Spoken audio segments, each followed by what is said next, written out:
We have Trump off the ballot in Illinois. McConnell's out as leader, and some people are saying maybe that's, the harbinger of out earlier than, 27 he's out? I don't know. SCOTUS takes the immunity case. That's right. SCOTUS takes immunity. So we've got that and more to talk about this morning, along with a big day for guests. Education choice is a big deal in Missouri. We want as much as we can get, as soon as we can get. Who knows what's going to happen? So we have a guest from Independent Women's Forum. They're very, very big on that, and you'll want to hear that at 7:10. Angela Morabito is her name. Senator Eric Schmitt joins us. Lots to talk about with him at 7:35. And then Lincoln Hough off his announcement for lieutenant governor. So he'll join us at 8:10, right? Right. Okay. So busy day. Now, it's interesting that you said that you played that. I'm not kidding. It's ironic how these things happen. I got a message from a nurse in the office next to ours last night. I actually, I think it came in earlier yesterday. I said, honey, look at this. She said, hey, I wanted you to know we always donate, and we heard you on the radiothon, and I'll tell you the story when I see you in the office tomorrow. So I can't wait to hear what the story is. See, and so I did it on purpose. It just reminded me that, there's all kinds of goodness out there. Many of those donations go unheralded. There's not a lot of fanfare, but they're made with big hearts. And, money's not as easy to come by today as it was when Trump was in office. At least the spending power wasn't. And it's amazing how many families and people that are impacted by the work of the hospital, and whether, and you might have known a kid who's 16 who, in your mind looks like, hey, this kid is perfectly healthy. We've seen these kids, and who really struggled as a young baby, but has kind of stayed in touch with the hospital, and whose lives and whose parents' lives were greatly impacted. And so I know we've had many families here at Zimmer. I've had friends who've been significantly impacted, and the number was it was eye-popping. And so to come together as a community and to be able to do that, it was amazing. And I thank you so much. Well, ahead of the Boone County Lincoln Days tonight, I'm looking forward to trying to herd the the metaphor of herding the cats, right? We're going to have multiple speakers. It's a political season. Yesterday, a major announcement involving the Trump various indictments. This is what Jonathan Turley said when it came out that the Supreme Court is going to hear the immunity claim that he has and what that might do to this election season. Now, even though Jack Smith has been given a lot of discretion, that policy rests with Maine justice. And I think the Attorney General himself really should sign off on departing from that policy. So there's a lot of questions here, but Jack Smith is seeing a loss of calendar space. And for him, it's significant. Every day he loses, it reduces the likelihood that he can get a trial through before the election. Wow. I mean, John Marsh, this is going to be a race between, can they get their judicial work done, the legal, all of the discovery, everything they need to do, and that it does dovetail. I was thinking, well, wait a minute, if they make the thing in July, they could get the trial done by August or September, but I forgot about that sort of unwritten, maybe it's a written rule that you can't really interfere with the election. By the time August comes along, maybe September, it's too late. I think it's really fascinating, and he's right. So what we're looking at is a late April argument, and then probably a June decision. Okay. And then they're saying, okay, then there's pretrial motions. So now you're already back into the fall. And there's kind of this unwritten policy, and we see it, tangentially here in Missouri with the Missouri Ethics Commission. They kind of got a blackout period right before the election. Mm-hmm. They don't really, get into the complaints because otherwise political opponents would just be filing them back and forth, which they still do. But, so I think courts are hesitant to, especially as you're approaching election, and you're thinking, at this point, we're just going to let the people decide, right? Yeah. One of these people is going to be gone. One of these people is going to be in, and, maybe that will settle the issue. So, but I think what we heard there is, they could, and they don't usually, but they could hear this and they could change their policy. And you know what, if they were ever going to change their policy, what we know is, there's a lot of unprecedented things happen to you when the defendant's name is Trump. It's my understanding that at the end of the day, with all the Jack Smith thing and with the David Weiss, counsel and the report on Joe Biden and how he was unfit for trial and he was a sympathetic defendant, blah, blah, blah. Am I am I hearing things that I made up in my mind? But doesn't the Attorney General ultimately have to put his rubber stamp on that? Or I've heard various things. It's like he does sort of have at least the right to veto it, right? To say, no, go back. Or is it, you're an independent counsel, I'm not touching this. I recuse myself from any review and any authority. I think they retain some sort of control. How extensive of control, I actually don't know. You're not going to say that A.G. Garland is making a political play out of this. Okay, not going to do that. Brian Hauswirth joins us now. And Brian, there's a lot going on in the news on the national level. We haven't touched the POTUS exam. I cannot believe they didn't give him a 5-minute mini mental.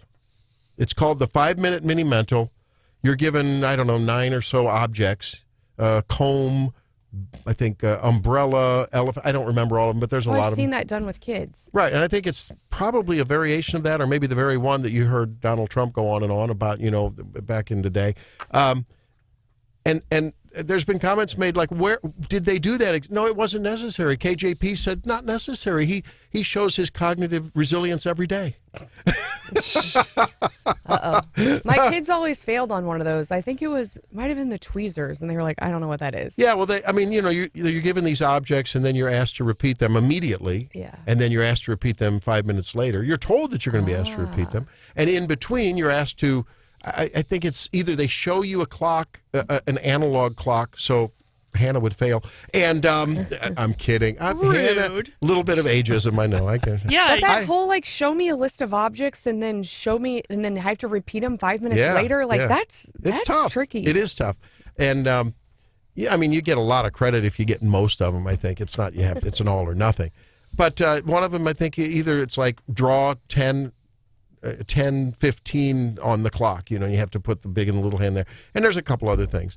But I have not heard the White House say he was given it and passed it. All I've heard is, well, it wasn't needed. I think he'd say mint chip ice cream, cookie dough ice cream.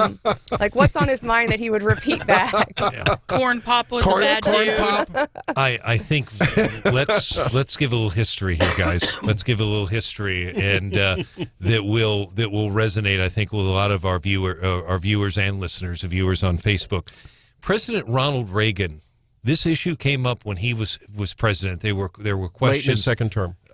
Actually, during the first term, it came up during the 1984 debate at Kemper Arena in Kansas City. Well, Democrats have told progressives tried to tell me I'm going crazy. It's a political deal. But my point is, and then the media did ask some questions because he performed kind of poorly in his first debate.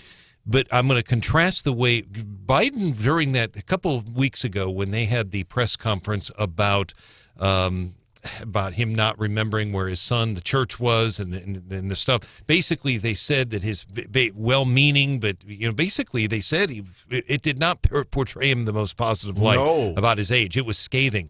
And then he got real defensive that night with Peter Doocy and a couple of the reporters.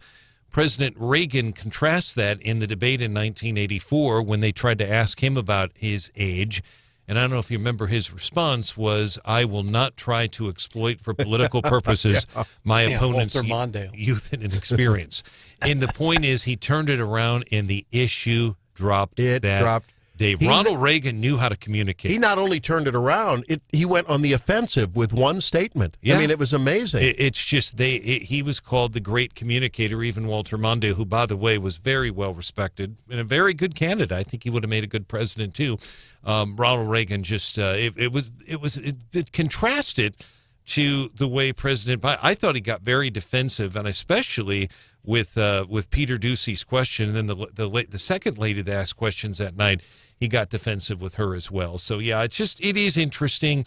Remember, folks, as long as you're 35 and older, doesn't really. The point is, it's going to be up to the voters. The age issue is going to be up to the voters. And I don't think anyone is going to. I remember if you think about it, I can't think of any politician, any speaker, almost at any time that gives a absolutely Teflon slick presentation and doesn't occasionally misstate something or that Mark happens when Alford's you speak pretty good. a lot. Yeah.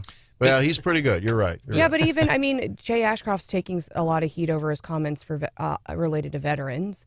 And I watched him on Scott Fawn's show, and he said, sometimes his response was, "I'm sometimes inarticulate," which I thought was an interesting response, given that politicians are, Well, think about it. All the time we spend on the air. I mean, once in a while I go home and I go, my God, did I have a bad day? I can't tell you how many things I wish I could take back.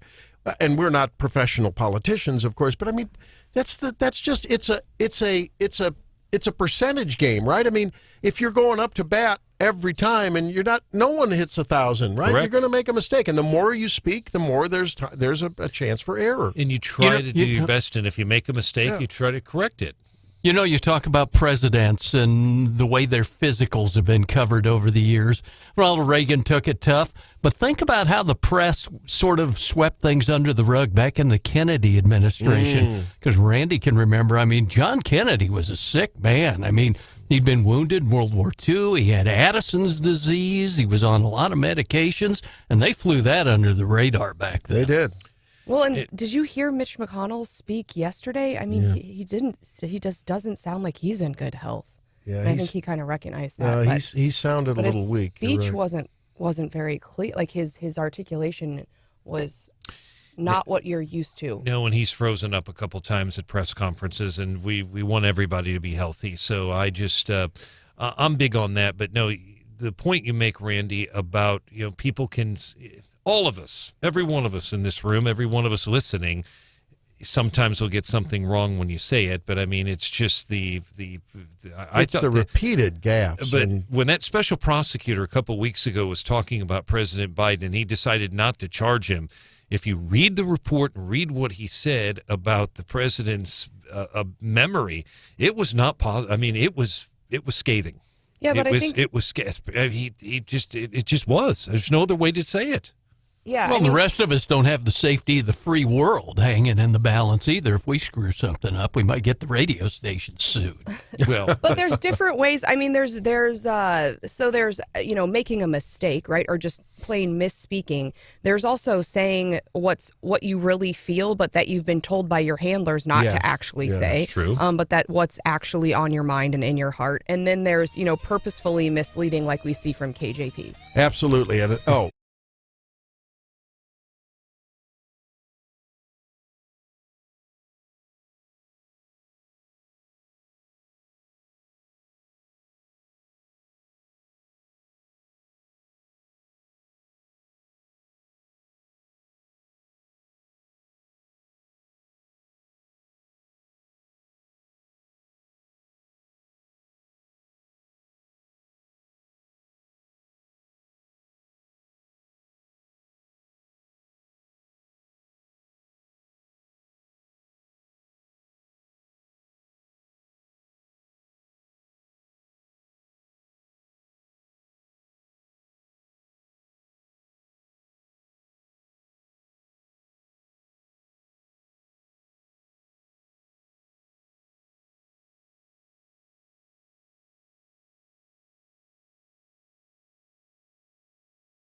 327 different emails proved differently. That's Jason Smith as we start the daily DC rundown. Stephanie. How awesome is it that Jason Smith is in Congress? It's great. It's wonderful. And he has his eye on Hunter Biden. Of course, there was a closed-door meeting yesterday, but we're learning a little bit more about what's going on. But yeah, some of these like text messages, you can say one thing, but the text messages really tell a story. And I think you heard on Megyn Kelly. Megyn Kelly got the full transcript of the Nathan Wade text messages with the attorney, and those are insane and tell a very different story than what Nathan Wade's told. And so, or it wasn't Nathan Wade's text messages, it was the other guy. Terrence Bradley. Terrence His Bradley's law text partner was messages. actually working about with Nathan Wade, the defense attorney, to throw him under the bus. Yes. I couldn't believe it. Yes. And then he and then on the stand, he's like, I just don't know. I don't know. And he was totally in cahoots with her. So if you haven't seen those, you should check them out. But yes, more Hunter Biden news yesterday. Then also, okay, we're going to have to, this is really a rundown. So yesterday, I think we have an agreement on spending. We've got a CR plan. Allegedly. Allegedly, we will not have a shutdown on Friday. And we are going to be talking to Senator Schmitt at 7:35. I saw him on Fox yesterday saying we can't keep doing this. We need to go back to the business and do a regular budget. So excited to talk to him a little bit later this morning. Also, we learned that Mitch McConnell will be stepping down. Now, the reactions yesterday were varied. And a lot of people were giving Mitch McConnell a lot of credit for electing even people that I didn't think would be, for electing Republicans, for raising so much money, for coming in and supporting folks. But our own senior senator Josh Hawley was tweeting out, I called on Mitch McConnell to leave a year ago, and we need new leadership now. Hawley's already on record for saying who he thinks should be the next leader. He says he needs. Is it himself? Oh, sorry. No. Did I say that out loud? Oh. It's not. But he wants. He said we've got to have somebody who will support the people in his state getting the nuclear compensation for being exposed to nuclear radiation. But he suggests Florida Senator Rick Scott or Montana Senator Steve Daines as replacements. So I mean, we've got some time. I saw a couple threads saying Clornine or Barrasso. Yeah. Because they're senior, or Thune. What about Thune? The three Johns, they're calling them. Right. So it's been interesting because yesterday you saw a lot of people saying we got rid of McCarthy, and the Freedom Caucus was all over this. We got rid of McConnell, like, yes, new leadership. And then you got other people like, wait a minute, like McConnell did some really, really good things here. And it's going to be not as easy as you think to lead like this guy's led, with the money, with the judges, with, all of the things. And so I feel like it's going to be more division in our party when this leadership race really heats up. When we come back, I would like to talk a little bit more about the spending deal, because this is what Mike Johnson said yesterday.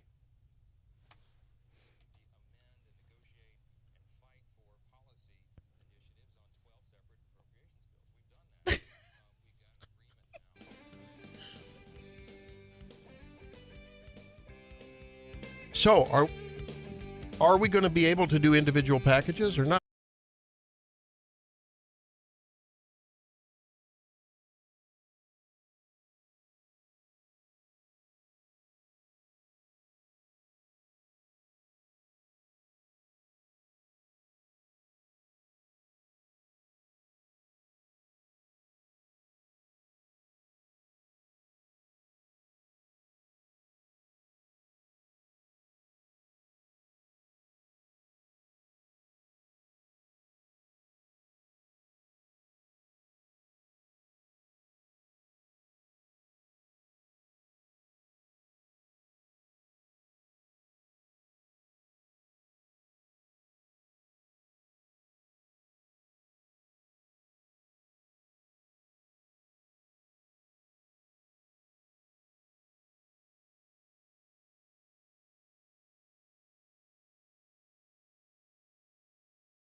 and his philosophy of we need to discuss the board. He's just I love the way he talks in that very calm, lawyerly way, right?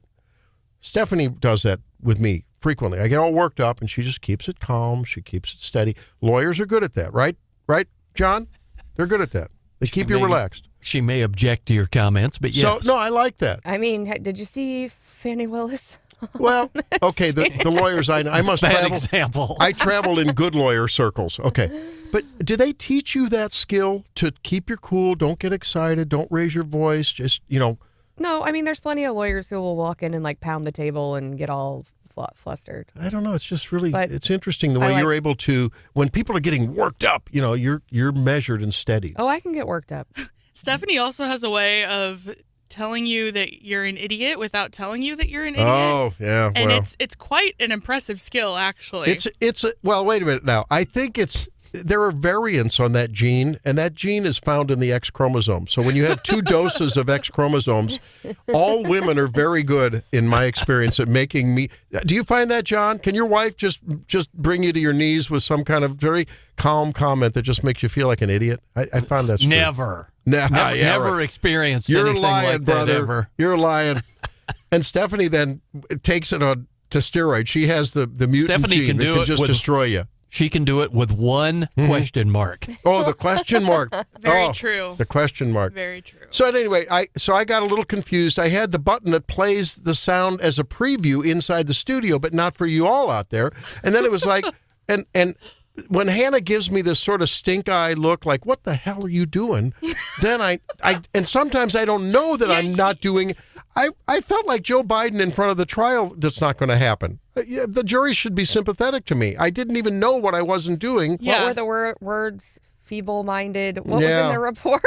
So Biden, poor Randy's having a day. You're just having elderly a day. man. It's not the feeble-mindedness. It's when I get too distracted with too many things going on, and then she gives me that stink eye. It's all over. Okay. Well, I'm sitting here as we have dead air going. So Surely he hears this, right? Well, I didn't know it was dead air. So I got excited about Mike Johnson and the way he conducts business. And here's what he said about, how we need to do spending. We broke this up so that we could actually amend and negotiate and fight for policy initiatives on 12 separate appropriations bills. We've done that. We've got an agreement now, and now they'll be passed in 2 packages because, as you noted, the calendar's run out. So what is this bill proposed to do? Is this going to comport with Mike Johnson wants to do? Or is it going to be another, all-in-one bucket spending bill? Well, we haven't really voted on it. Again, we haven't, so we're not sure yet. My understanding is we're kind of getting 2 more dates in March that then we're going to try to push these 6 bills through. Well, look, I think fragmentation on these things for discussion and amendment is much better than one big package, right? Yeah.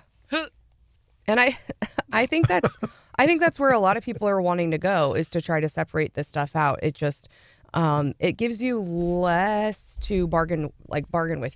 I'll give you your military spending if I get my social spending or Doesn't whatever. it also give you less political cover? Because then you can't say, well, hey, I had 90% of what I wanted. I know I had to vote for, extending Social Security retirement age, but look what we did for child care, and look what we did for the border, and look what we did for the Israelis, and you know what I mean? I think that makes it too easy for politicians to slide through without making a position.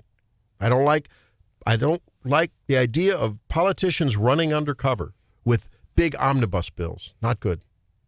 Well, I think if you're also, someone who's really good that likes to bring a lot of pork back to your own state, it also allows you maybe to put some stuff in there that could be beneficial to the people of your state. I don't know. But I think we have to start debating the issues. And I do think there is kind of a groundswell of, even on, because Trump was not he was not cutting spending. No. But I do think there is more, I'm seeing more and more support for, we've got to rein this spending in. And I think that is going to come to a head as we approach the next budget conversation. I don't know. Don't you struggle? Let me know, y'all, if you don't struggle with, well, I do anyway, in objectivity and honesty. Politicians are ultimately doing, that's why they get elected, and it's especially why they get reelected, because they bring home the bacon for various interest groups, whether they're senior citizens whether it's in a legislature coming to you soon, child care subsidies or tax credits or whatever, whether it's Medicare benefits. And so they're always bringing home the bacon. So how many of you are willing to take one less slice of bacon for the good of the American economic future, which is really a national security issue at some point? I mean, because if you're spending more and more and more of your money and your tax dollars, and they're spending more of it to pay debt service, that's not good. But I think when the rubber meets the road, if you get a group of ARP people in the room and a bold politician says, we're going to, instead of the cost of living increase, we're going to have to do the cost of living minus 1% every year. Oh, my God. Oh, you're driving Granny off the cliff. Grandpa's going to be eating dog food. I mean, it's inevitable. And not only will the opposition politicians make those commercials, but the seniors will say, what the heck? I paid into my bills. I don't think the farmers don't want to lose their crop insurance subsidies. Everyone's the hospital administrators, they want more and more pay for their Medicare patients. I don't know how it changes until we, the people, say, we're going to have to take a haircut. And how many of us are willing to do that?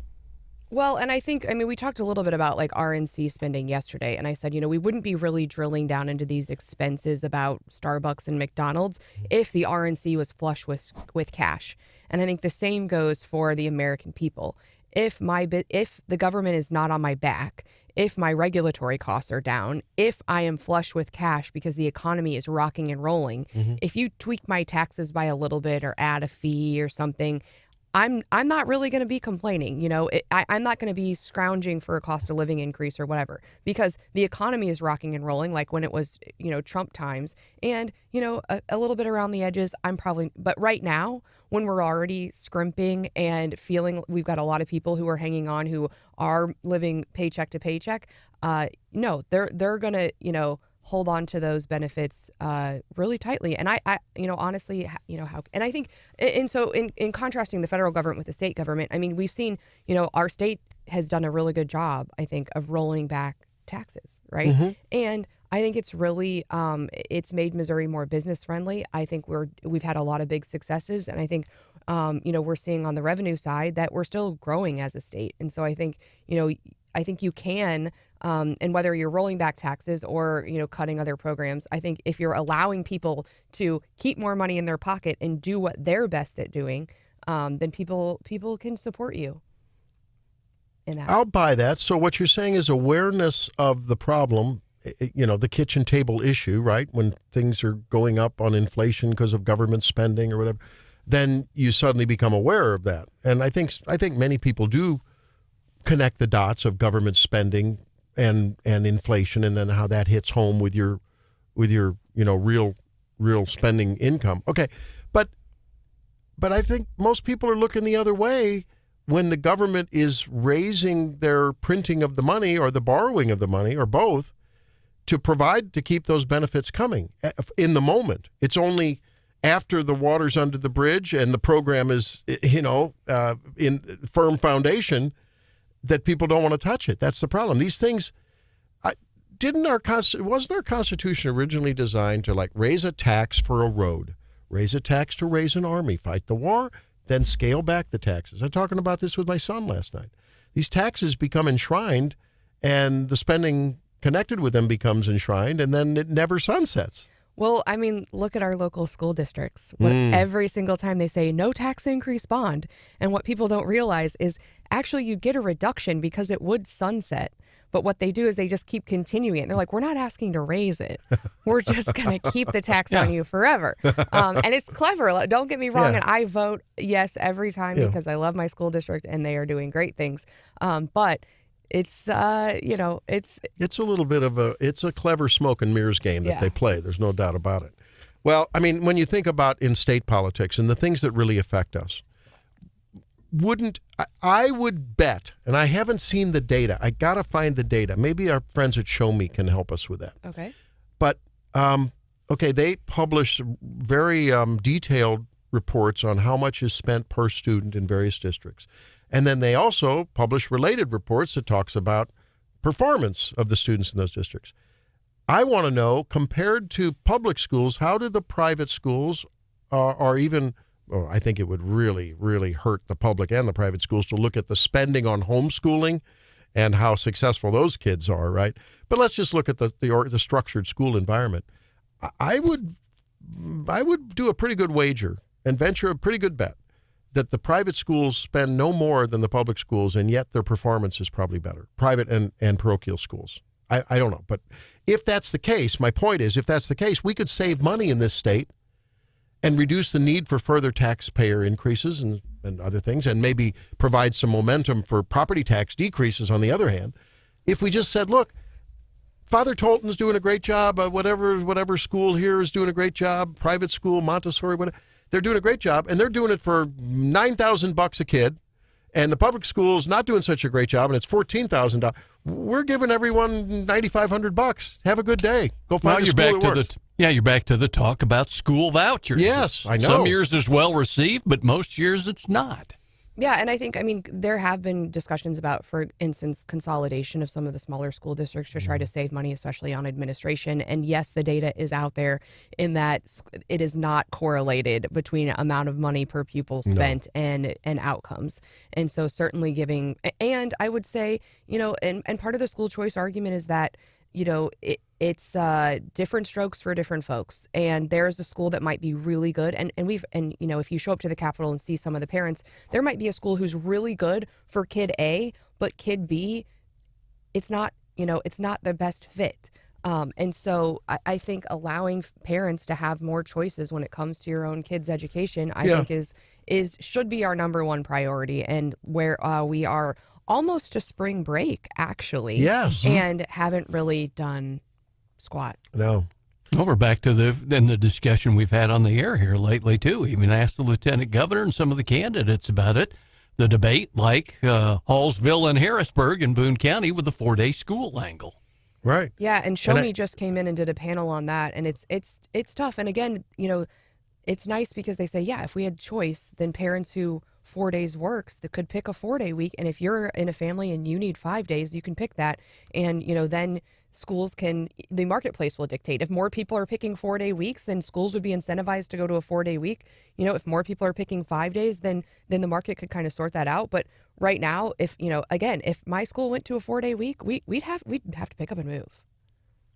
I thought you were going to be lobbying for that 4-day school week. No, I'm kidding you. No way. No. But I could see, I can see how it for some families it's really beneficial. And it's not like moving these days is just as easy as it used to be when housing was more affordable. That's a whole other dynamic. And again, we're early on, but they were trying to, look at student outcomes and whether or not, and they're really, the data's kind of mixed, and it certainly doesn't show an improvement in student outcomes going forward. There's no doubt about that. Well, we're going to be talking more about education choice with Angela Morabito from Independent Women's Forum, a great group that, especially you gals out there, ought to get in touch with.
equivalent of the House Budget Committee. Why can't they just align the names?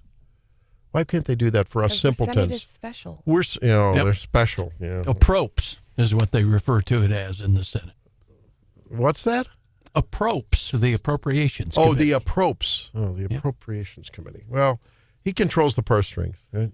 Well, his committee does. It's a powerful position. He joins us at 8:10.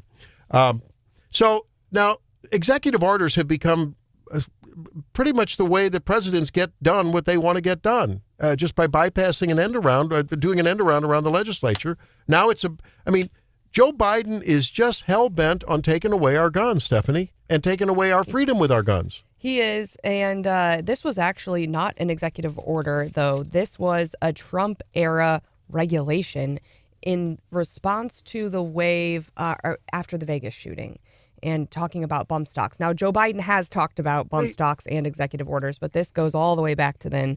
But it was in SCOTUS yesterday talking about... it was a Supreme Court deal, yeah. It was Supreme Court. Well, he was talking about AR-15s. He's going to circle around and do that. Yeah. Well, yeah, and so the question is, so the ATF went in and said, we're going to ban bump stocks, and a lot of people already had bump stocks, and so they said, basically, you need to, turn them in. So Biden's enforcing an old rule. Yeah, it was a Trump executive order after the Las Vegas shootings. Yeah, see, Trump, all you Trump lovers out there, go think. And I love Trump, too, but when it comes... He was not the perfect, true, raw conservative we thought. I mean, he's a populist, but that's another issue. Well, and so there has already been a general prohibition against machine guns, and so the argument is, well, they can issue this, rule because... bump stocks turn guns into machine guns, and people and those who know about guns are saying actually no. And so there is a definition, I think a statutory definition of what a machine gun is, and there were lots of questions about how a gun operates with a bump stock, how does that turn it into this legal definition of a machine gun such that it could be banned. And yesterday, court watchers, the experts are saying that the justices appear split on this issue, but certainly, and then they have a lot of concerns.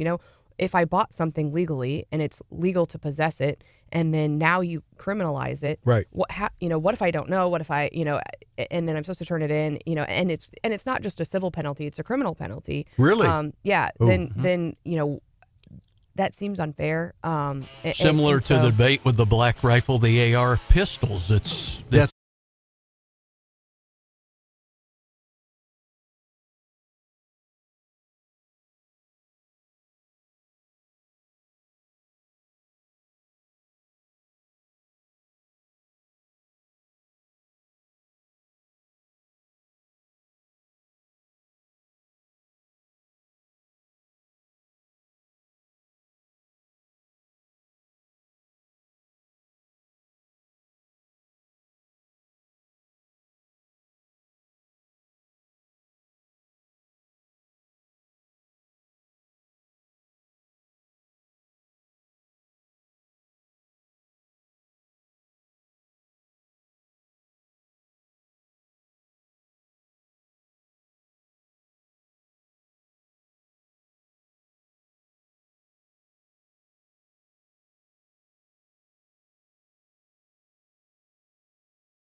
future generations is important. And having choice in where your kids go to school, super important. Angela Morabito joins us now, visiting fellow at Independent Women's Forum and former press secretary for the U.S. Department of Education. Angela, thanks for being with me. Thanks for having me. It's great to be with you. We wanted to talk with you because for the fourth year in a row, the Missouri House of Representatives has passed legislation to allow what seems to be one more step towards education choice and school choice in Missouri, but it's gotten hung up in the Senate, and that just simply allows students from one school district to transfer into an opting-in district in another, in an adjacent area. It's not even it's a very, for me, a mild reform. I mean, a school district can say, no, we don't want to take the students, so it's an opt-in program. And it's having a time getting through the Senate. There's a lot of dysfunction in the Missouri Senate. That's another issue. But I wanted to touch base with you as to why is it that what seems to be the secret sauce in school choice when we look at Arizona, Iowa, other jurisdictions, that our legislators, and many of them listen to this program, and the governor, I don't know, I think someone in his office may listen. I hope they do. What's the secret sauce to get as much school choice as quickly as we can for the people of Missouri? That's a great question, Randy, and the answer is really simple. The whole premise behind getting school choice across the finish line is recognizing what is best for students and families. Education freedom has worked in every single place it has been tried, and those states that you mentioned, Arizona and Iowa, have universal school choice, as does Florida, as do a few other states. That is a small group, and it is an elite group. It's a group you want to be in. And this legislation wouldn't get Missouri all the way there, but it would bring them a lot closer. Right now, the state spends more than $13,000 per year to educate each individual student. And education freedom helps those dollars go further by allowing more of that money to follow the student. They wear it like a backpack, so that if a student family decides to go to a different school, their education dollars doesn't keep flowing into a building that child may never step foot in. Okay, and that's the thing. I mean, I wanted to throw a couple of devil's advocate. Our text is pretty active on this topic whenever it comes up, and I think that previously when we've talked, some have been texting, hey, well, what about outcomes in the studies that the states that have done this? You know, do we have enough information? Is there enough, credible information as to academic performance, achievement? Student achievement is a real catchphrase in education. How's that doing in the states who have more rather than less education choice as a first outcomes-based argument in favor of it? We've got lots of data on this, and overwhelmingly, the data shows that education freedom leads to better academic performance for students. And here's what's especially interesting about this. I think it's pretty intuitive that when students can attend a school of their family's choice, those students themselves will fare better, that their test scores will rise, they will have better outcomes overall. And that's true. But what people forget in this is that when school choice is available to students, even those who choose to stay in their government-assigned school have better test scores overall. So a rising tide lifts all boats. When schools have to compete for students, competition works. This is the entire premise behind capitalism, and it applies to schools too. So when school choice opens up, even the families that do not avail themselves of those new programs end up seeing the benefits as well. So competition raises performance at the level of the providers of whatever good or service. That's a general free market principle. Totally, and it works for schools too. We've seen it time and again, where having the ability to choose your child's school ends up helping your family, even if you don't choose another school, even if you stick with the school that you have. Okay, so another listener texts us and says, when discussing private school versus public expenditures per student, because we did raise that, I wonder if what's the relative spend just on average across America, in a public versus a private school. I don't think necessarily private and parochial schools have more spend per student. It may even be less. But what this listener reminds us of is we should remember that private schools have the ability to decline admittance to students that they believe are not equipped to serve well. Public schools have to take all comers. Basically, it's the cherry picking argument. That's what the anti-reformers say. Well, the private schools will just cherry pick, and of course they'll have better outcomes because they don't have to take care of everyone there, and they have to somehow make it work with alternative school. Blah blah blah blah blah. What do you say? Well, there's definitely a lot of sort of interesting parts of that question, and I want to go one by one here.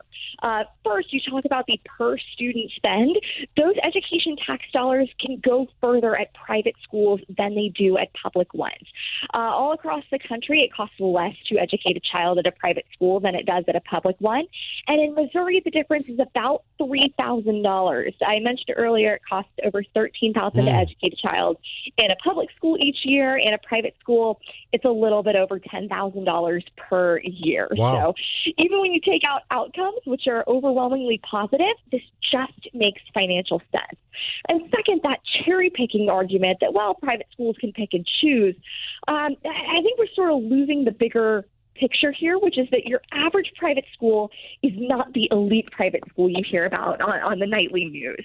Your average private school is really a very small school. It's a pretty lean operation that is usually attached to a church. Those private schools tend to take almost everybody who walks through their door. And in fact, private schools are often the better option for students who are not being served by their public school. And I'm specifically referencing here kids with disabilities. Oftentimes, a private school is going to be the better option for them that meets their needs. So if your text person or your caller is saying, well, private schools just say no, the data shows the opposite. The data shows that private schools tend to be more welcoming to kids who are not being served by their government-assigned ones. Now, I know in Missouri we have the debate a lot about charter schools, and I think in the past we've had a couple of bad apples and people have gotten a bad taste in their mouth for charter schools. But across the nation, I think a lot of times you see really good performance. I had a sister who taught in Tennessee in charter schools, and she talked more. It wasn't so much about spending, but it was about flexibility and letting the educational experts within the school dictate how that school goes rather than the government. And so, for instance, I mean, she's always been bad at math, terrible at math. When she grew, and she'll admit this, when she taught in Missouri, she had to teach all the subjects. And I said, you shouldn't be teaching math to anybody. And when she goes into the charter school, all she did all day long was teach reading and writing, which was her passion. Yeah. And of course, her students would excel. So can you talk about, the differences maybe within those schools that then could lead to better outcomes? Sure. I am a very proud public charter school alum. I'm also a former Department of Education press secretary. So I have seen in my own life and on the macro level how different types of schools work for kids. And you raise a really great point here about school choice being beneficial for teachers, too. When teachers are not stuck in that heavily union-controlled system that says you're not going to get paid by performance, you're going to get paid by how long you've been here. In a heavily unionized system, it is a very top-heavy operation where, just like what happened to your sister, teachers are really told what to do, and they're not respected as professionals. They're not told, you guys are the people closest to the work. You know your students really well. You tell us how you run your classroom, and we're going to respect that. No, it's the opposite. So when you have school choice and when you've got places like public charters, not only do students have more options, but teachers do too. Teacher satisfaction goes way up, which means teacher performance goes way up. And at the end of the day, it's the students who benefit. Talking with Angela Morabito from Independent Women's Forum. You can learn more about what goes on there at the really just astounding resource place for education freedom called Education Freedom Center at IWF.org. IWF.org. And it really is an empowering center for parents who want to be active, Angela, because I think when they go to advocate at the Capitol, or if they visit their local senator or representative's local office, it's important that they're equipped with the kind of information that really, I think, needs to counteract some of the myths that, the union-led, mainstream educational industrial complex is feeding the very senators and representatives that little old mom and pop are trying to talk to. It's important to be empowered with the right data and the right resources. Oh, for sure. And if I could give every parent listening one data point that I think would be really useful, it's about rural school choice. And this is where the unions have actually propagated a lie pretty successfully. They say, oh, well, if you're in a rural area, you're taking money away from your public school. No, you're not. That money belongs to the parents and the students. It doesn't belong to any particular building.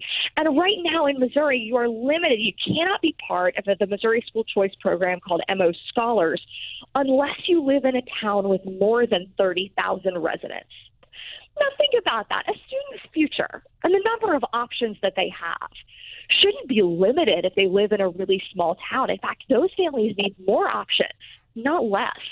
So that is my fact of the day that I hope every parent would be equipped with, which is that in rural areas, school choice is doubly important, I would say.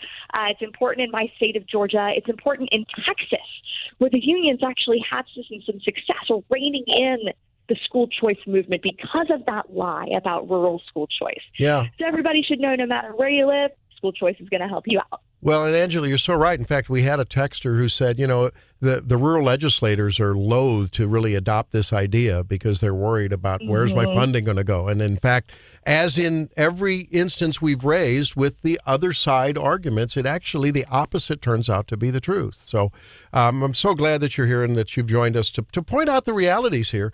And again, that Most Scholars program, I didn't know that was limited to certain jurisdictions that are larger. Wow, that's interesting. Huh. Okay, well. It is, and it could potentially change this session, so fingers crossed. All right, let's see what we can do. Maybe we need to get Angela in to do some lobbying here for the, we got to bring you in for a conversation. All right. Hey, thanks so much for being with us. Continue the great work there at the Education Freedom Center at Independent Women's Forum, and look forward to talking to you again as things are heating up in the legislative year here. Thanks. Thank you so much. All right. Oh, that's interesting stuff. I mean,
hard to give you time in your spot because it's always great. And I appreciate it. Well, I always want to, I don't want to step on your spot. Go ahead.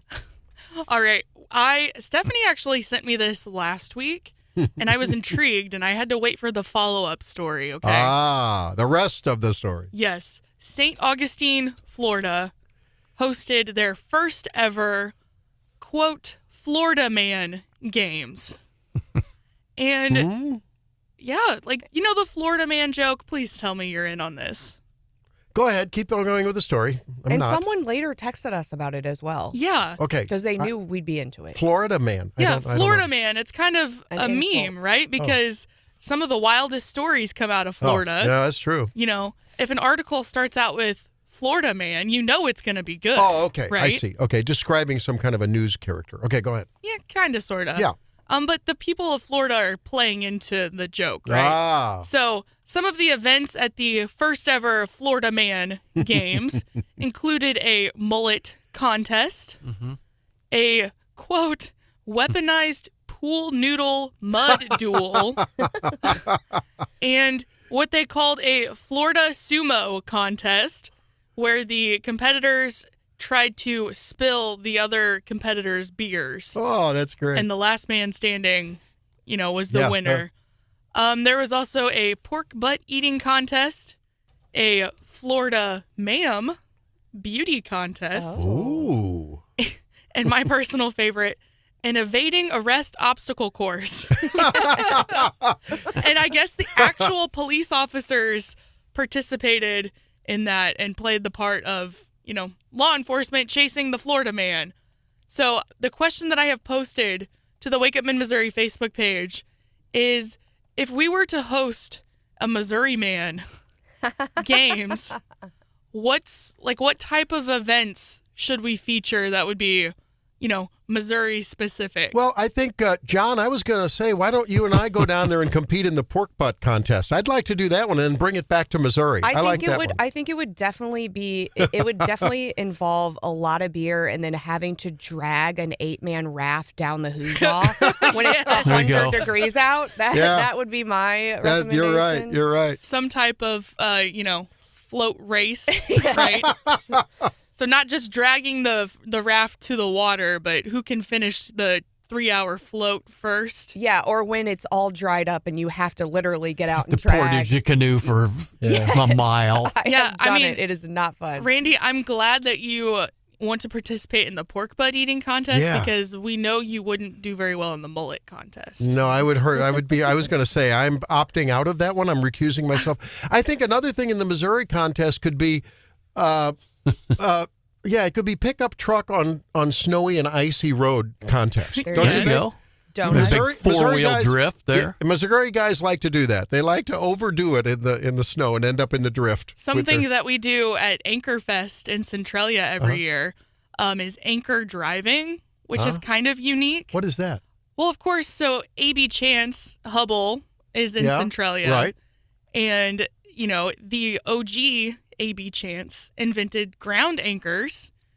So, you know, they're like yay long. Oh, the things you screw in the ground and then Yeah, they do different age divisions to see who can drive their anchor into the ground first. Well, hey, what I've struggled with that because, you know, I have a nascent vineyard that I love to play with. And so to get the vineyard trellis wires, you have to put that on a thing. And I use those. I have a heck of a time getting those in the ground.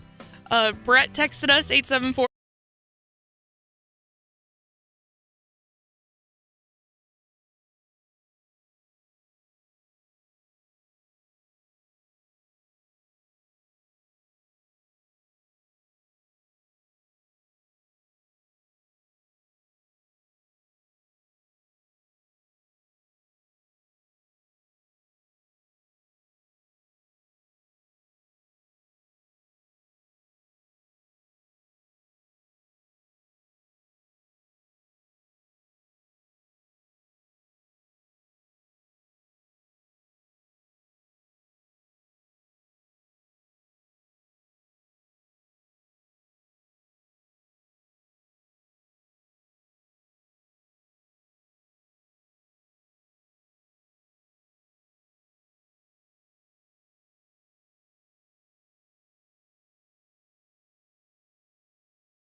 put this country in the best position possible.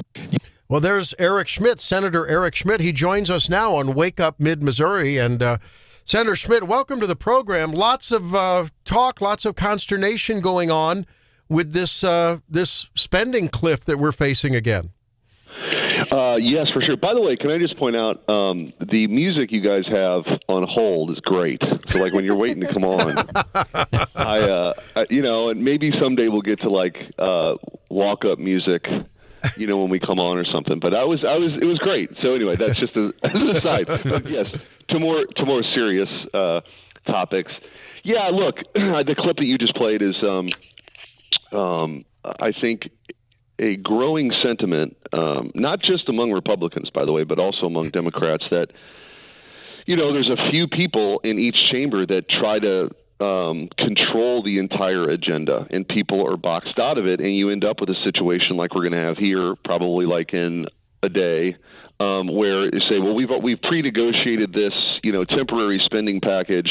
You either support this, even though you don't have any opportunities to amend it, or you're for a government shutdown. I think people are tired of it. This sort of hostage taking has been exposed, and I'm just not going to go along with it. In the clip, I didn't get elected to do that. I'm not some yes man for what other people want to do. I might agree with it, but people have to have the ability to affect legislation, and I think that's what people think happens up here, but it isn't right now. That's what these omnibus monstrosities are. They're concocted in a back room by Chuck Schumer and a couple other people, and then unveiled like stone tablets that no one can change. And I'm just not going along with that. So my no votes on these kinds of things are yes votes for reform. Senator Schmitt, I want to throw you what I think is a high-hanging curve here. And it may sound not that way, but here goes. It's interesting that in the clip that we played, you mentioned, doing things for the state. And it seems as though the rules of the road now, in terms of the relationship of the federal government with people in the various states, is that the federal government plunders the people's money and then gives us back a little bit of morsel of it if good senators like you and Senator Hawley and our congressional delegation can snatch back as much as you can for us. That seems to me so far away from the government that governs least is the government that governs best kind of a philosophy. Is there any hope that we can ever get back to letting the people of Missouri spend their money so that, frankly, you just don't have to fight so much to get a little bit of it back for us? It's a great point, and so let me take a swing at that hanging curveball. I think it also is a reflection of a lack of understanding by many in the Congress of what the role of the federal government actually is. It's not a federal government, state government, local government in that order. It is the states came together to agree unanimously on a constitution, on the limited powers that the federal government is supposed to have. The powers that the federal government that doesn't have are retained by the states. And so I think my time in state government gives me a greater understanding of what that relationship, being Attorney General, having sued the federal government for overreach umpteen times, certainly gives me a view of the proper role of the federal government. And I think that we've lost that somewhere along the way, that this behemoth here in Washington isn't the place where all the solutions come from. I can promise you that. And so to your point on a more practical side, yeah, we should be doing more to, say, block grant to states and let states come up with their own solutions, because certainly Missouri's solution to a problem may be very different than Illinois', which may be very different than South Dakota's. And that's how the system was set up, our system of federalism. And it also was meant to disperse power vertically and horizontally. That's why we have the separation of powers. No one branch or person gets too powerful, and it's separated because we got these 50 states, which are different compositions, and they send different people to Washington. And so whenever we talk about this appropriations process or spending money or tax cuts or whatever we ought to be doing, every member, 100 members in what's supposed to be the world's most deliberative body, should have a say in that. And again, getting back to that first clip, that's really what I'm fighting for. Senator, talk to us about Mitch McConnell's announcement and who's going to end up with the top job. Yeah, so that was a bit of a surprise yesterday as far as the timing goes. And, I appreciate his service. He's been here a while, and I'm, relatively, I'm like the new guy sitting back. and have observed a lot in my 14 months. But there's a really unique opportunity, I think, coming up. These leadership kind of positions don't come up very often, and I think we're in a good position to take the majority back in November. And so whoever is selected will have a very important role to play in what the agenda looks like, not just for our Republican conference here, but for the American people, which is my chief concern. And so, I'm going to be having conversations with everybody that sort of throws their hat in the ring, and I'm going to be looking for someone who's reform-minded, a conservative leader. And we'll see what that ultimately looks like. There's a lot of real estate between here and there, but that's going to begin in earnest here. Those kind of leadership races don't take long to formulate, but I don't know if we know everybody that's going to be involved yet. Senator, we appreciate you joining us live. I had a chance to visit with your colleague at the Missouri Capitol just this week, Jason Smith, who chairs Ways and Means. He filed for re-election. And the big issue he talked to me about was Social Security, and he says it will be insolvent by 2032, 2033. In fact, he said his mother is on it, 80 years old, and most of the people in his district, many of them on it as well. I just was back at my parents' retirement home a few weeks ago, Senator, and you talked to a lot of these folks. Several of them told me they can't afford hearing aids. They rely on a bus to go to the doctor. They're basically living on Social Security. Not basically, they are. Many of them told me that. You hear it all over the state, Senator, I'm sure. What can be done to protect these folks to make sure they get the Social Security they were promised? Well, we just have to make sure that it is, in fact, protected. And I think that we're $34 trillion in debt, and that number is going to be $40 trillion before you know it because of a lot of the reckless spending that we do every year. I'll give you this year, for example, the federal government takes in about $5 trillion. That's a record. Okay, just a few years ago in 2019, we were spending $4 trillion. Joe Biden wants to spend $7 trillion. And so I think that's the disconnect. We can control spending and protect Social Security at the same time. The amount of money that is spent in this town on things that aren't Social Security or aren't Medicare, it's a lot of dough. And the interest we're now paying on our debt is almost $1 trillion. That's more than we spend on our military. So we've got to get serious about this. The other factor is with inflation, the inflation that we've seen. Folks who are on fixed income, those dollars don't go as far as they used to. That's a real issue. So energy policy is very important, right? If you declare war on domestic energy production like the Biden administration has, the cost of everything goes up through the supply chain. And that sticker shock at the grocery store every week is real. That's what people are feeling. And then when you have that kind of inflation, guess what happens? The Fed chases that with higher interest rates, and now it is literally twice as expensive to buy a home for anybody than it was just a few years ago. So you can see how these disastrous economic policies that are just, the Democrats are just hell-bent on spending more and more money has a cascading effect on people's lives, especially those, our seniors who are on fixed incomes. Now, we expect to see Biden and Trump both at the border today. You have had a lot to say about the border. Is there any hope in getting anything done other than just electing a new president in November? Well, Mike, I think, you're going to see a split screen today between President Trump down at the border. And when he left office in December of 2020, we had the lowest level of illegal immigration that we've had in 40-plus years. Okay? That was under the law that existed then. Those laws are still on the books. Joe Biden, reflexively, when he came in day one, stopped deportations. Eliminated something called Operation Talon, which was to deport previously convicted sex offenders from other countries who are here illegally. Now, I know there's a lot that divides us, but you would think that we could agree that we should deport convicted sex offenders who are here illegally, but evidently that was too much. He got rid of Remain in Mexico, Title 42. When I was AG, we were fighting him on this, and we held that off for a while.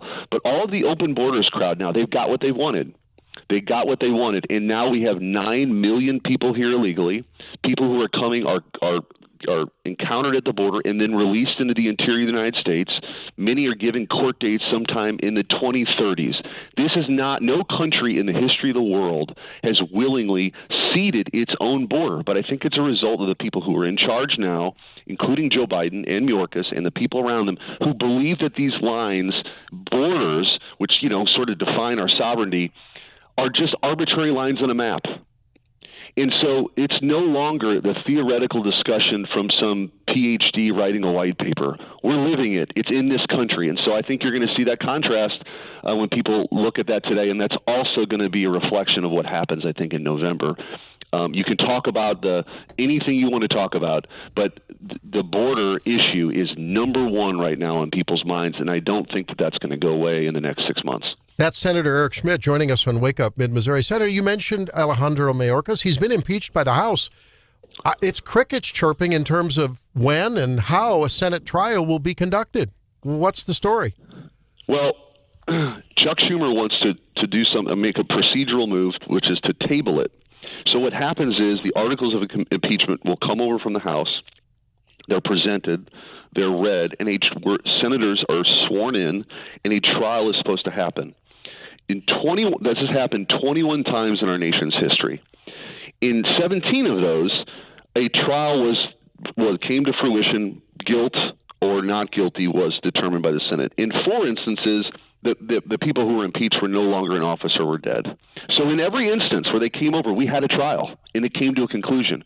What Chuck Schumer wants to do has never happened in the history of our country. And I think, and not only is it wrong for this particular case, it sets a very dangerous precedent that articles of impeachment, which are supposed to go to a trial and be adjudicated, you can vote how you want on it ultimately, but you're not supposed to be able to thwart this like Chuck Schumer's wanting to do. So that's going to play out. I imagine that'll happen after these, spending bills and continuing resolutions are handled in the next week or two. I think those articles will be presented, and then we'll see what happens. But Schumer has certainly signaled that he wants to just table this, which he's not supposed to be able to do. Yeah, procedurally, it's just an outrage that he doesn't conduct this like he was so eager and zealous to conduct the Trump trials. Yeah. Do you have a leaning of having not? I know you haven't heard the evidence yet, and as a future judge in this case, I understand.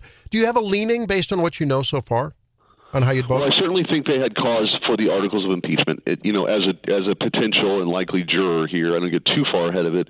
But I will say one thing that people aren't talking about too much when they talk about violations of current law. There's something, people being paroled into the United States. This is under existing law. These are supposed to be individual adjudications. Like if you come here and you're seeking asylum, or you can be paroled, but it's supposed to be an individualized decision. What they're doing is they're categorically paroling people in the United States if you're from a certain country. That's illegal. That you can't do that. That has accounted for millions of people who are in our country now who should have been turned away. And anyway, so that's just one piece of it. We'll certainly see what the facts and the evidence present. But there's no question. Mayorkas, if there was a Mount Rushmore of terrible cabinet members in the history of our country, he'd be on there. All right. We really are grateful for your time, Senator Schmitt, and thanks for your very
sometimes ladies' privilege, dates back to 5th century Ireland. The legend says St. Bridget asked St. Patrick that women be given the opportunity to propose, since men, even in the 5th century, were too slow to do so. In Scotland, women who choose to partake in Bachelor's Day must wear red petticoats under their dress. Ooh. Rejecting a leap day proposal may come with penalties. Queen Margaret of Scotland passed a law saying any man who refuses a leap day proposal must pay a fine anywhere between £1 sterling to a silk gown. In Denmark, men who'd rather stay single have to give the rejected woman 12 pairs of gloves to wear in order to protect her shame for not having a ring. Let's see, to promote longevity, married daughters in Taiwan have to come home during the leap year with pig feet noodles for mom and dad. And there's a cocktail invented in 1928 at London's Savoy Hotel. Colorful cousin of the martini, Grand Marnier, sweet vermouth, gin, and lemon juice, kind of like a Singapore sling. Yeah. And the question of the day is, what music is best listened to on a leap day? Oh, man. You got me there, John. Well, hip-hop, of course. Oh. Now you know the rest of that story. John. You know, something I didn't know Good is one. like a lot of people celebrate this, and I was sending these TikToks and Reels to Hannah yesterday, and that tons of businesses are offering special leap day deals. Really? Yeah, like a lot. Makes sense. So if you are hunting for a deal, Google those because there were a lot. Wow. So Hy-Vee doing the spend $29, get 29 cents off your gallon of gas. Yeah. And I saw a story about a lady who is really 100 and some odd years old, but she only celebrates 25 of them. She identifies as 25 or whatever the number is. It's pretty funny. Yeah, I think there might be free guac at Chipotle or something. I think it might be dependent on your location, but there's a lot of good deals. And I thought that's a fun thing if you're in business as a marketing thing for a day. I like it. Yeah, maybe we should do an extra month of membership if you sign up for a year's membership in the practice today. There you go. I have to ask my marketing manager and see what she thinks about that. We'll get that out there. We could rerun today's show tomorrow on the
it with everyone listening and taking your texts and talking with local and state and political leaders and national leaders about it as well.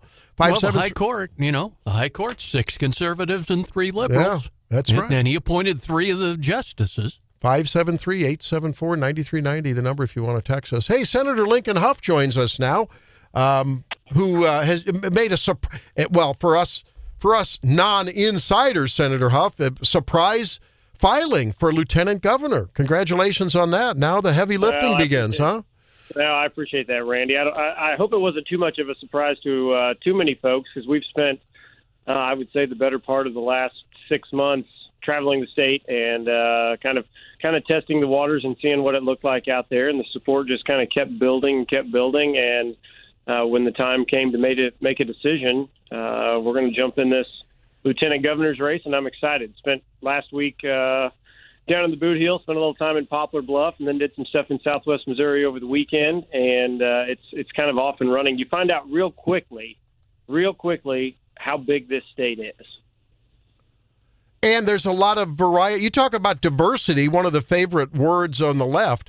We have all the right kinds of diversity in terms of rural and urban and suburban and exurban. I mean, and hey, our various geographies, sort of north and south of 70, totally different geographies. Climate goes from one extreme to another, from the southern to oftentimes, climate oftentimes in the same day, right? Yeah, if this week's been any indicator, it was 80 degrees a couple days ago, and I walked out. I'm in Jefferson City. We're finishing up the legislative week today, but walked out yesterday morning, and I think my eyeballs almost froze. So yeah, it's been a wild week.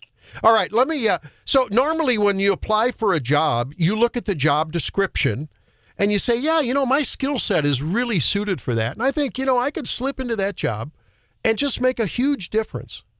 And sometimes you say, well, if I start on that job in the mailroom or in the C-suite as the CFO, someday I can be the CEO. What do you think about that job description of lieutenant governor and where eventually could lead? Yeah, Randy. Well, first of all, I love the job description. I mean, being an advocate for seniors in this state, for veterans in this state, serving on a number of boards, like the Tourism Commission. I already serve on that with Lieutenant Governor Kehoe, presiding over the Senate, which I think anybody who follows the Missouri Senate, you hear my voice on the microphone a lot. I spend a lot of time in that chair presiding over the chamber. But the biggest thing I see out of this office, and in my opinion, it's been transformed. Peter Kinder was in there for years and years from Southeast Missouri and did a fantastic job. Then you had Lieutenant Governor Parson at the time step into the role, and he kind of, in my opinion, elevated the profile, right? He spent a little more time traveling around the state, talking about the businesses that we have here in Missouri. And then you've got Mike Kehoe, who is incredible to me. I think the guy is in 5 or 7 different communities every single day talking about what's good in Missouri.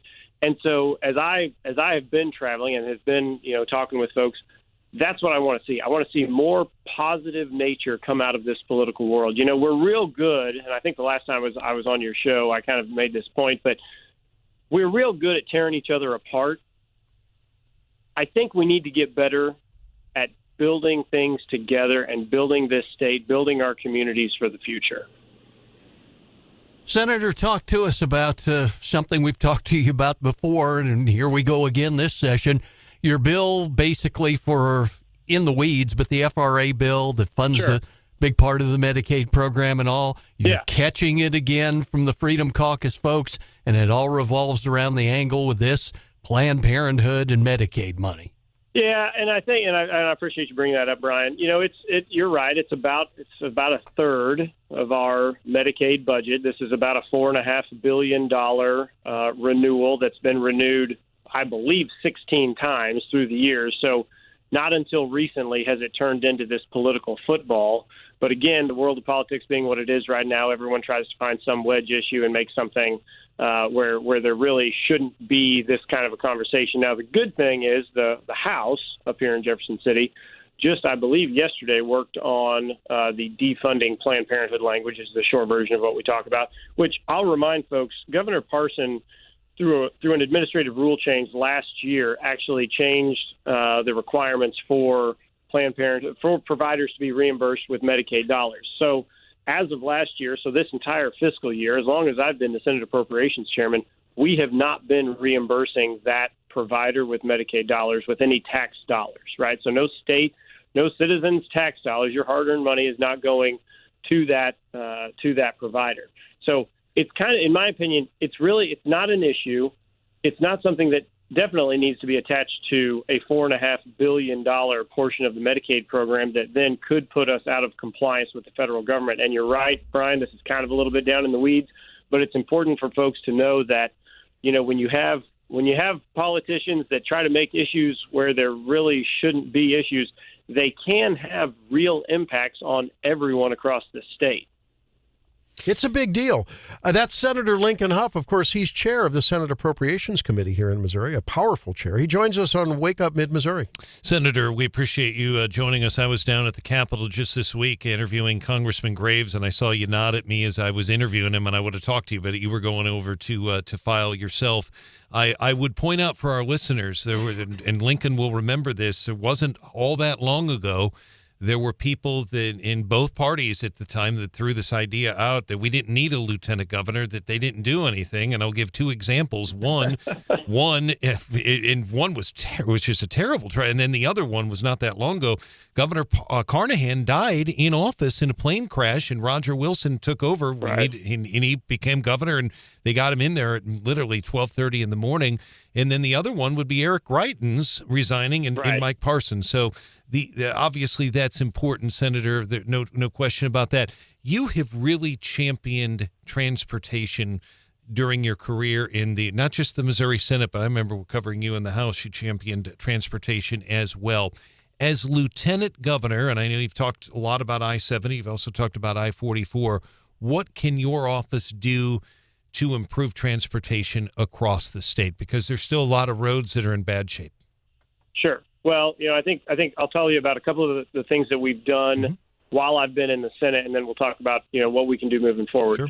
Senator Hageman and then now I have continued the tradition of putting additional resources into what we call our low-volume roads. Yeah, you're exactly right. We talk a lot about I-70, and when you talk about a $2.8 billion rebuild and expansion plan, you should talk about it a lot. That's a major artery, not just across Missouri, but it's across the entire Midwest.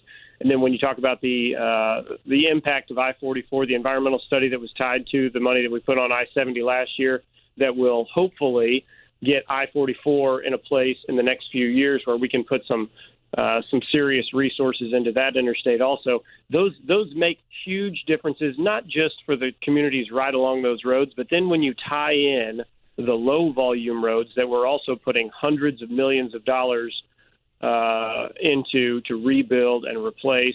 You got to talk about the governor's 250 bridges initiative, the Rebuild Bridges initiative that I believe they cut the last ribbon maybe a month or two ago on the completion of that project. Those are impactful, real things, real world things that matter to folks back at home. Now, moving forward, I think you look at the Boot Heel, you look at 67. You know, I never want to, and no offense to our folks down in Arkansas, but I never want to be behind Arkansas. Arkansas has 4-lane Highway 67 from our state border on south. Yep, that's right. right. And we have not done that. That's right. So what I want folks to remember is we've got a lot more investments to make, and you're going to see some of those investments this year. And then moving forward, as the lieutenant governor, I think we can build on these successes because I've got a great relationship with not just our director at MoDOT, Patrick McKenna, but also I've been out to D.C. a couple of times talking about transportation and talking about infrastructure and talking about these are the kinds of things that your government needs to be focused on. These are the things that move those, you know, we call them farm to market roads oftentimes. It's what connects our rural communities with our interstates, and that's where we need to see some more investment. Yeah, just point out too, Senator, you know that 67, there have been some horrific head-on crashes down in southeast Missouri over the years, no doubt. You're right. And Senator Hough, I'm sure you're well aware that that's largely what brought Arkansas out of the dark ages from an economic development standpoint is when Mike Huckabee's top priority was to develop roads and infrastructure. And look at what happened. I mean, you know, they were brought into the 20th century.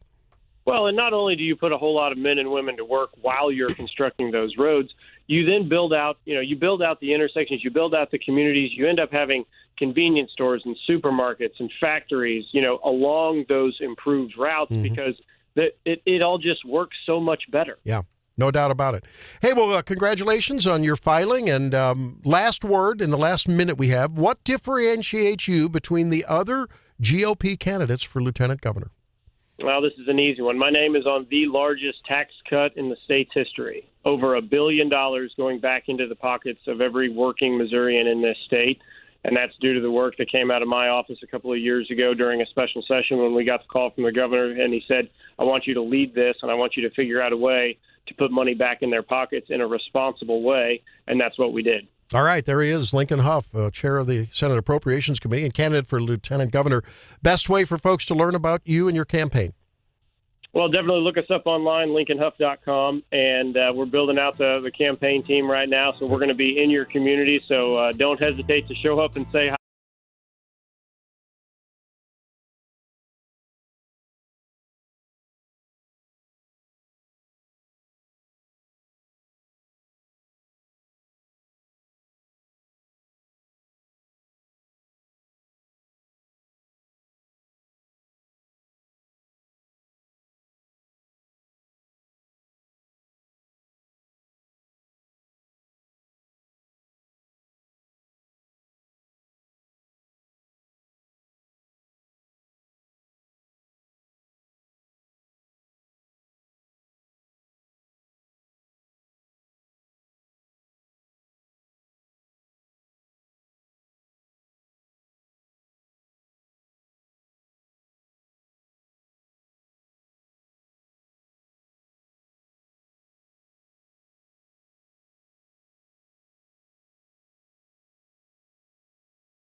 You were on time for What's Hot with Hannah, but not for me. I'm sorry. Don't take it personally. Hey, Blame listen, the senator. We will. It's for all sure. Lincoln's fault. when we look at the overall statistics, I think you're still far ahead. All right. Okay. Well, the market is feeling good today on Leap Day. It looks like the futures are all up. Dow is up almost 0.25%. S&P 0.3%. NASDAQ up more than 0.5%. So feeling good about something this morning. On news that the government won't shut down. I think that's allegedly. right. I think that's probably what we're seeing there is a little bit of optimism. Well, not optimistic. We learned yesterday that Universal Music is choosing what they're calling the nuclear option against TikTok.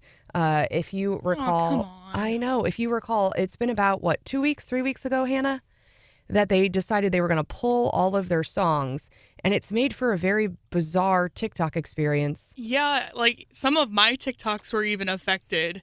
Exactly. And it just, you go to watch the video and there's just no sound. No sound. So if you were either dancing or singing along or something, it makes your videos look very, very bizarre. Which luckily I wasn't. And and no one can answer this question. I'm thinking if they eventually get a deal, does it all magically go back, or do you have to then, as a creator, go back and try to recreate those videos, or is that audio gone forever?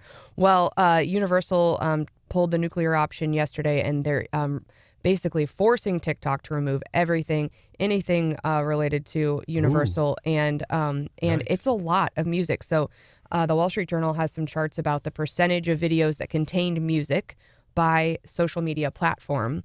So Facebook, less than 50% of the videos posted on Facebook have music behind them. Typically, like cat videos, kid videos. It's not, I mean, Kids with cat videos. There you go. Yes. Instagram, slightly higher. Hannah, occasionally it's at about 60%. Occasionally I'll put some music behind an Instagram, like a story or something. But I've heard that's a very millennial thing to do, Hannah, still. Okay, boomer. Yeah, right.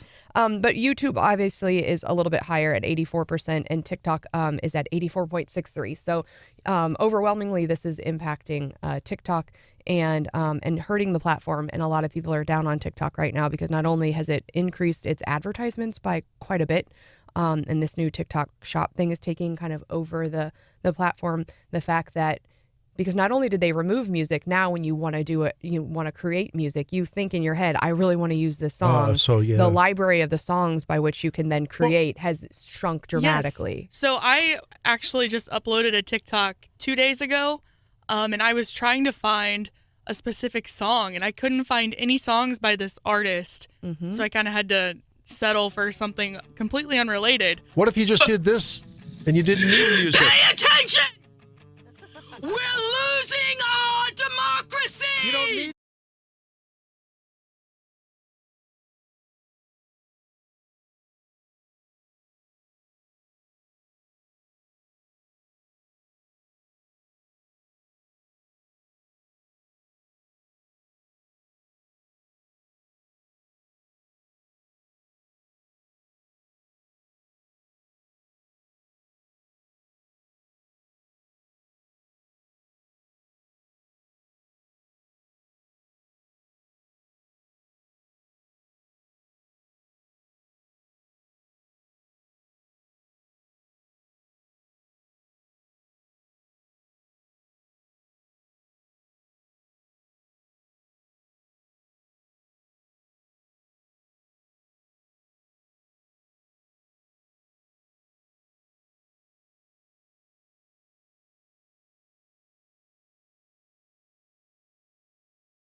police obstacle course. Oh, yes, that actual local police officers participated We're chasing people running from the cops.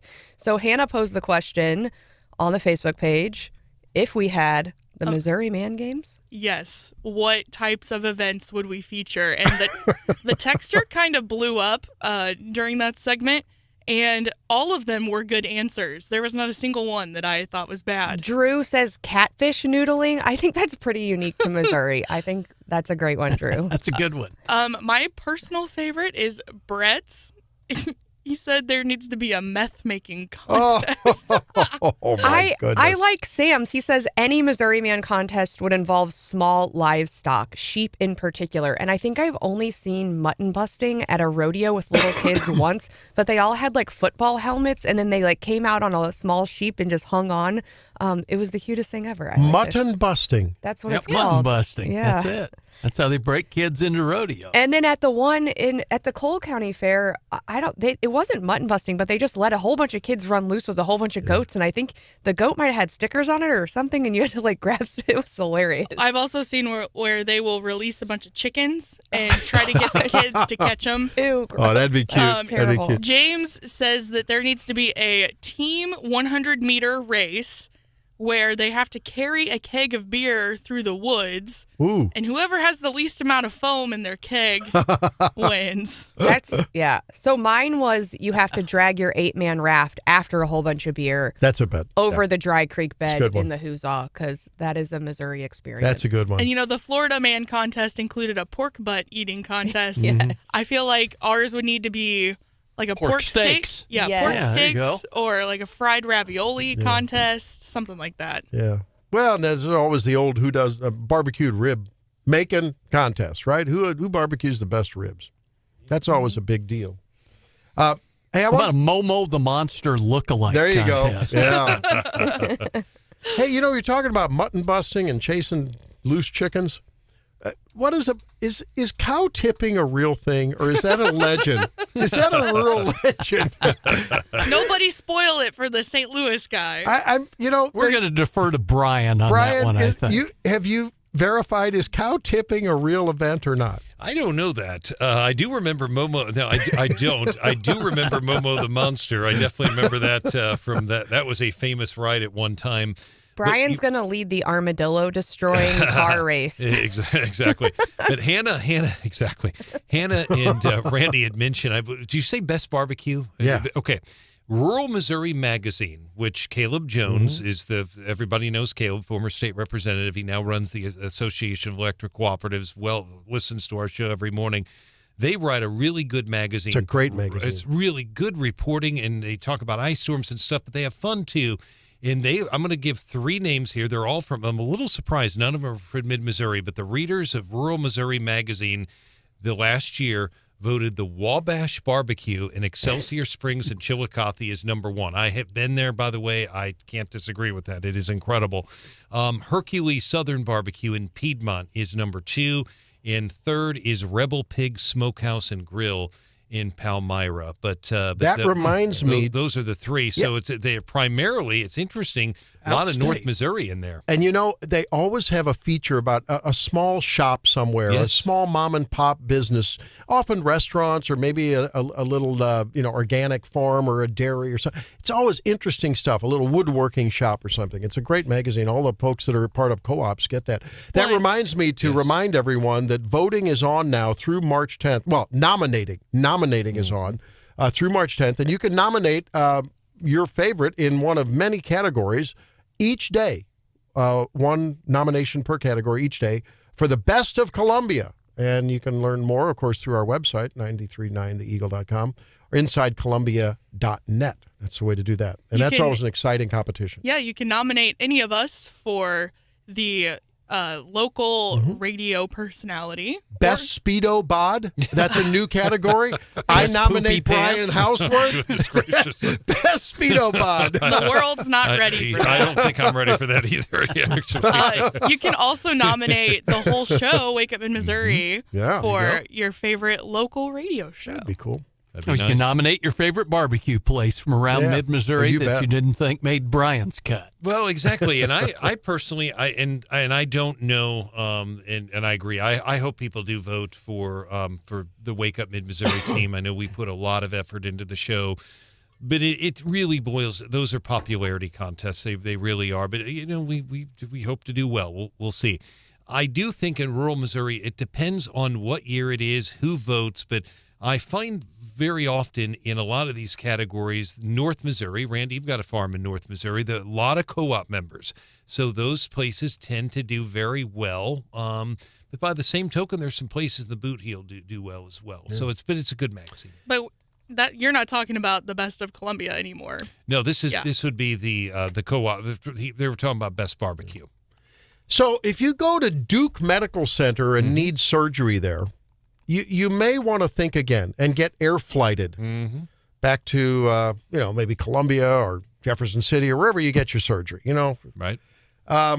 This was a little online Zoom DEI conference, and there was a very vocal resident in training named Vignesh Raman.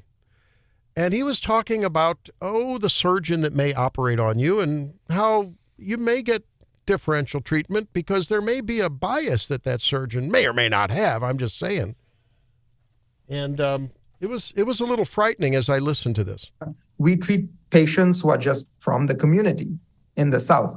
And yes, my heart sinks every time I go into a room and I watch them watching Fox News, or they have a MAGA hat on, or they're wearing a Confederate belt, right? These are the patients that we treat. So this surgeon in training, and when you're at an academic hospital, while there is increased supervision by the attending physicians, the resident physicians are doing a lot of the actual surgery. They're being highly and closely supervised. Sure. But imagine that this is the mindset, and this is what your medical students, your residents in training, and I'd like to know what's going on at our academic place here. It's very important to me. I hope that they are not training students and selecting students and residents based on DEI criteria because, wait, there's more. Here is Vignesh talking about how they've abandoned a lot of the metrics, a lot of the screening on what were your MCAT scores. Listen to this. Program, and it's something that we've been consciously, deliberately working hard to change over the last several years. Some of the things that we have done in addition to what Lillian presented, I think the most important thing we've done is really systemic changes to our recruitment process to try to recruit diverse residents to our program and then to retain and support those diverse residents after they get to our program.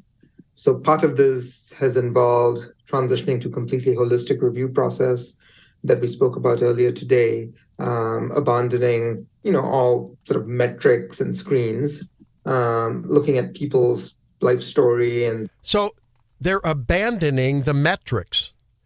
Do you really want a surgeon who has an interesting life story? And he goes on to say, we want to know why they want to be a surgeon. And that certainly is a motivating factor. If you want to be a surgeon because a surgeon saved your life or your mom or dad or brothers or sisters, I get that. Where I'm coming from, though, I don't want a surgeon who's just zealous about being a surgeon. I want someone who is a smart cat, who has shown some judgment, because a lot of the surgery is not just about how you wield the knife. It's about the judgment of even to surgery and what to operate on and how to operate and the strategic decisions are made. I guess there's a fine line in there, Randy, between a guy who's done a lot of procedures and very few, and it's sort of like, well, were they all necessary procedures? Yeah, right. Well, you're right. That's absolutely right. So judgment of a surgeon is important. We are now in Duke Medical School. This is perennially one of the top elite training programs in the nation, is now admittedly, overtly, and by the way, they've taken this down since Ben Shapiro.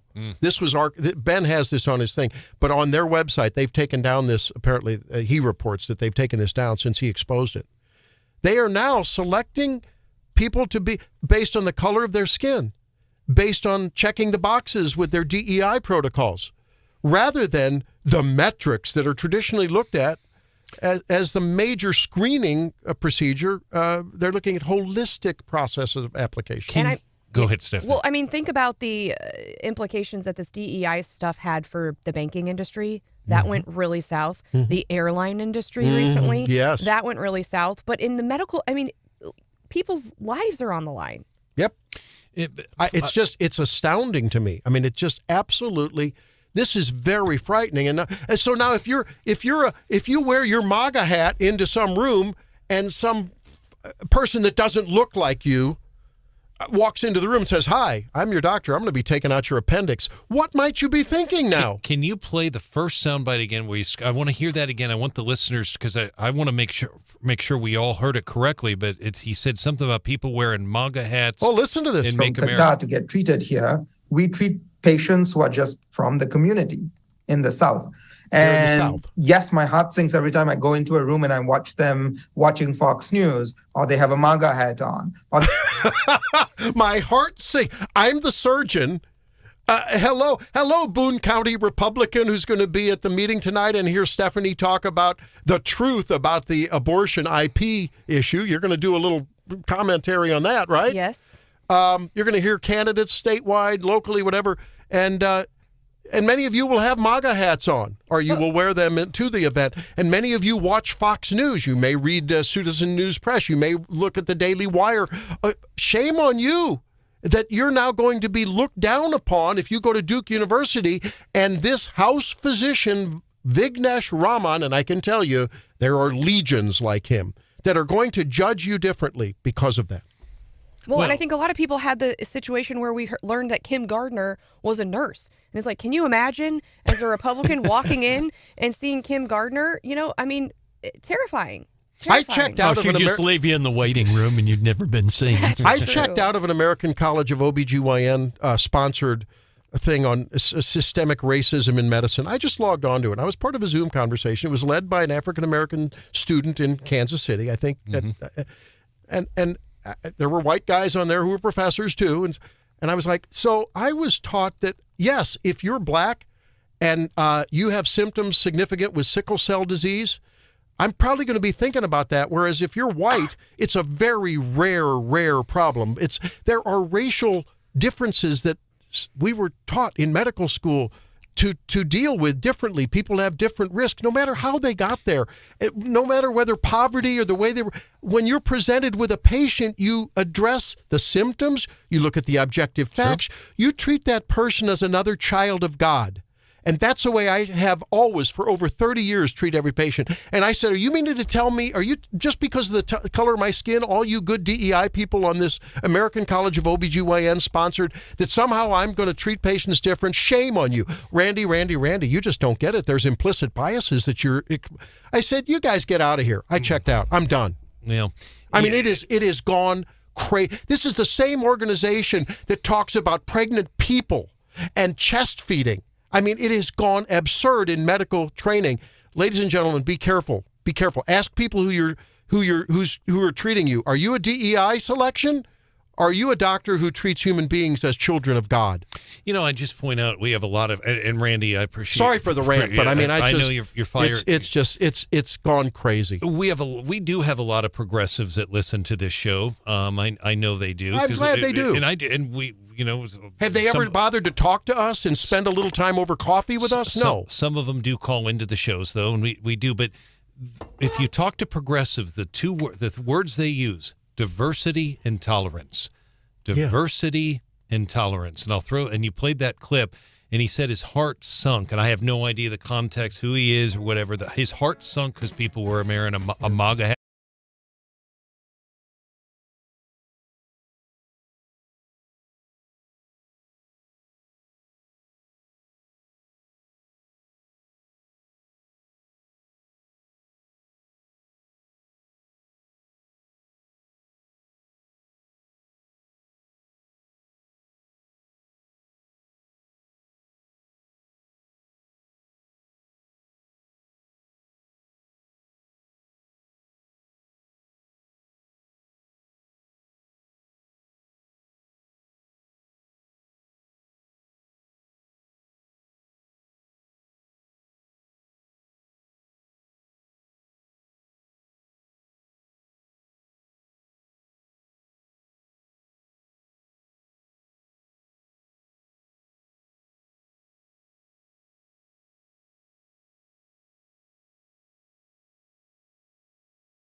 That's great. I'll be there a little while, and we won't have, evading the police obstacle courses. I know. But there is going to be inflatable, obstacle courses. Really? I'm super excited. We have a new location this year. That's right. So we can kind of branch out and try some new things. It's going to be fun. So you can I learn will about. try to protect my rotator cuff this year, doing pull-ups with the Mizzou Marines. Yeah. You can learn about it at 939theeagle.com.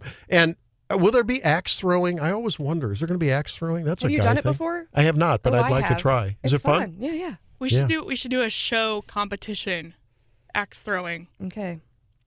I wonder. I'm very competitive. I wonder if I people. know. I wonder if people would, if guys would like. I think I would probably perform better on the axe throwing after being exposed to the bilge that we just exposed about what's going on at Duke University. I think I would really wield a nasty axe then. Picture your target, huh? Yeah.